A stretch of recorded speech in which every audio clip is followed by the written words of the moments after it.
है कि ये किसी चुड़ैल का काम है, इसलिए वो दो भाइयों वीर और जैक को बुलाते हैं जो खुद को भूत प्रेत भगाने वाला बताते हैं। दोनों अपने अजीबोगरीब गैजेट्स लेकर एक चक्की में रिचुअल करते हैं। अंधेरा छाता है, दरवाजा अपने आप बंद हो जाता है और चुड़ैल हवा में तैरती हुई आती है। दोनों उसे रोकने की कोशिश करते हैं, लेकिन वो बहुत ताकतवर निकलती है, यहाँ तक कि वो उनके हथियारों को कंट्रोल करके उन्हें एक दूसरे से लड़वा देती है। आखिरी वक्त पर जैक खुद को छुड़ाकर तीर मारता है और चुड़ैल को खत्म कर देता है। गाँव वाले खुश होकर इनाम देते हैं, लेकिन असली सच कुछ और होता है। वो चुड़ैल असल में एक नाटक का हिस्सा थी और ये सब एक सेटअप था। वीर एक पूरा फ्रॉड है जो लोगों को डराकर पैसे कमाता है। जैक इस काम में मजबूरी में उसके साथ है क्योंकि उसे फेरी टेल्स पर सच में विश्वास है। तभी एक फौजी जनरल उन्हें पकड़ लेता है।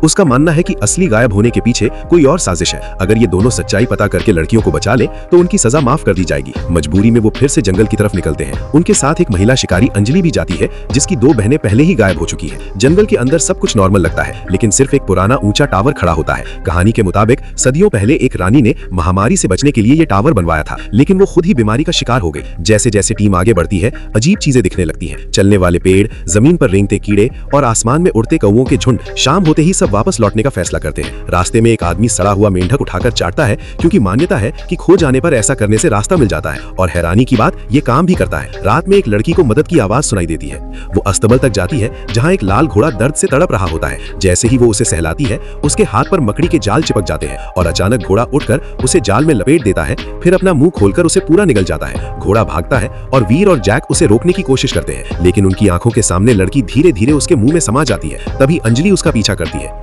लेकिन अचानक बेले उसे रोक लेती है। आसपास के पेड़ भी जिंदा होकर रास्ता बंद करने लगते हैं। सैनिकों पर हमला होता है। कुछ को पेड़ हवा में उठा लेते हैं और कुछ को जिंदा निकल जाते हैं। डर कर सब भाग जाते हैं। अंजलि अकेली रह जाती है। तभी उसके सामने एक खतरनाक भेड़िया आता है। वो तीर चलाती है, लेकिन भेड़िया उसे आसानी से बचा लेता है। जब वो करीब आता है तो अंजलि उसकी आंखों में कुछ अजीब देखती है, ममता। उसे एहसास होता है ये कोई और नहीं, उसका अपना पिता है, जो इस शापित जंगल का शिकार बन चुका है। उधर वीर और जैक मुश्किल से जान बचाकर बाहर निकलते हैं, लेकिन जनरल को उनकी बातों पर यकीन नहीं होता। वो उन्हें सजा देने वाला होता है। तभी जैक कहता है वो वापस जाकर सच्चाई साबित करेगा और सभी लड़कियों को बचाएगा। इस बार वो पूरी तैयारी के साथ लौटते हैं और टावर तक पहुंचते हैं। ऊपर से देखने पर टावर के चारों तरफ 12 पत्थर के ताबूत होते हैं, जैसे कोई घड़ी हो। जैक अंदर जाता है और एक जादुई किताब और पुराना नक्शा पाता है, जिसमें लिखा होता है खून की चांदनी में अगर 12 मासूम लड़कियों की बलि दी जाए तो रानी फिर से जिंदा हो सकती है और अमर बन सकती है। जैक समझ जाता है ये सारी गायब होने की घटनाएं उसी के लिए हो रही हैं। अंदर उसे रानी की सूखी लाश मिलती है। तभी एक कौवा आकर उसके मुंह में खून की बूंद डालता है।